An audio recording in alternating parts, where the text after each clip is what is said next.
Hey friends, Doug Hooley here with another episode of That's All I Got to Say About That.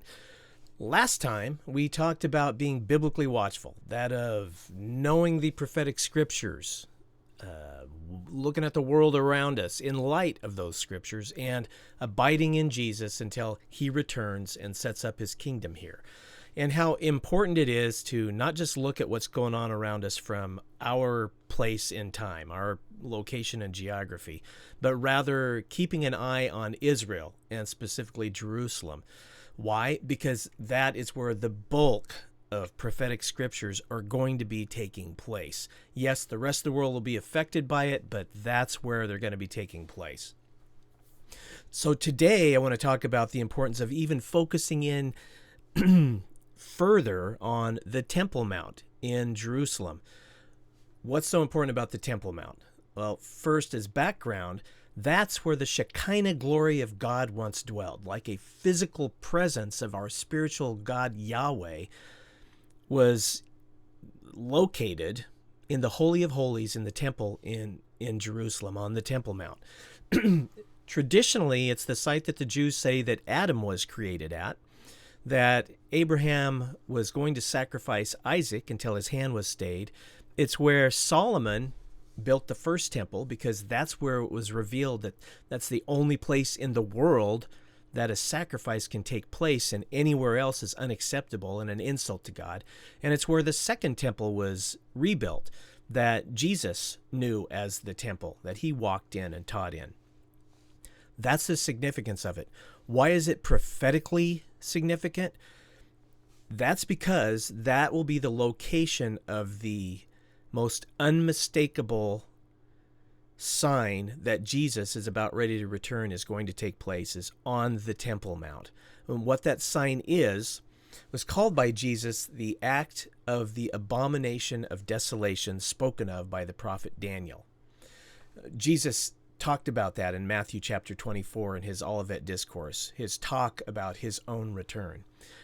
Here's a couple scriptural references for you. What he was talking about was Daniel in his writings back in chapter 9 of Daniel and chapter 12. He talks about the abomination of desolation. Paul talks about the specific things that are going to happen in conjunction with that event in 2 Thessalonians chapter 2, verses like 3 and 4. And then you'll read about components of the act in Revelation chapter 13 in the second half in conjunction with what's going on with the false prophet that's located there. So anyway, essentially, you put all of those scriptures together and what you come up with is the act of abomination of desolation is the act of the future Antichrist putting an end to sacrifice there, the future sacrifice that isn't taking place now. He declares himself to be God. He seeks to be worshipped as God. His accomplice, the false prophet, will set up an idol there, an image of the Antichrist, and cause all of the world, the entire world, to worship him as God under penalty of death. You don't worship him, you're going to die.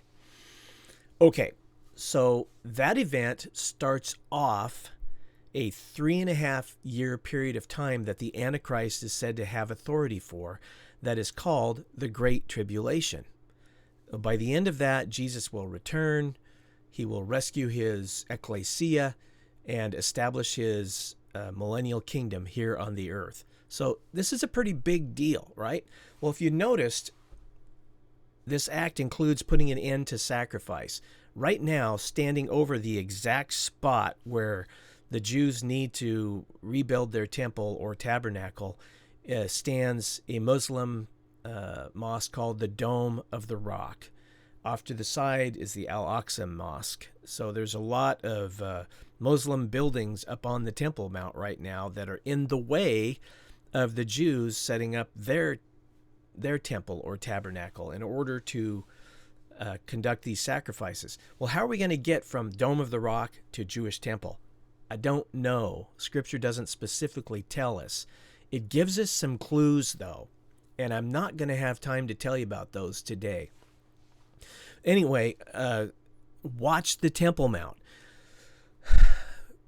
You may have heard in the last few years some good-natured evangelicals have came up with an alternative location of the Temple Mount, which is to the south of the Temple Mount, the traditional site, located over the Gihon Spring and over the traditional site of the city of David.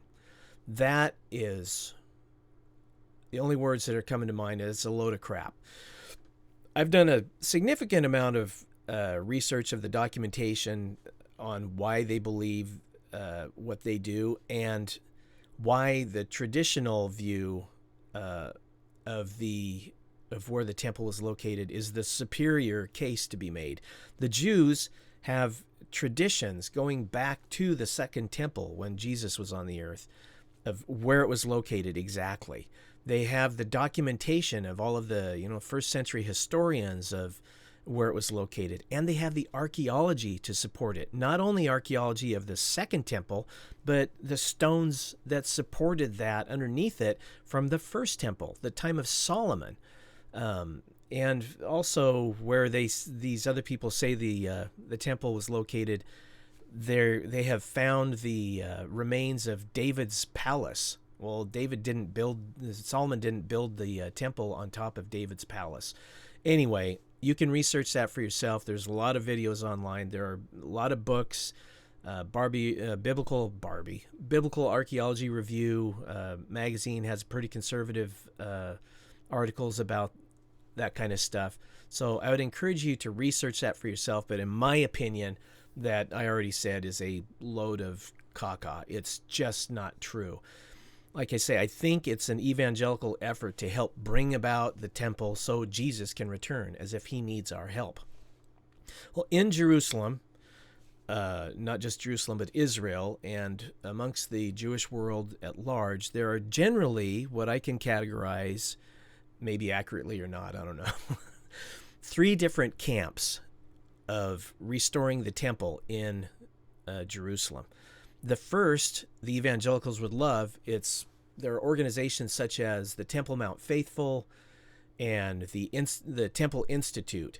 These guys, they've got like supporters in the Knesset, the Jewish governing body, that are trying to bring about the reconstruction of the third temple now, immediately. They would do it today if given permission. They'd go up there and bulldoze the Dome of the Rock and set up their temple, risking the holy war. It would be a for sure holy war. They have implements built. They've constructed the golden menorah. They've got the clothing for the priests. They're training the priests. They have blueprints for the temple, and they've got money. They would do it tomorrow if they could build it.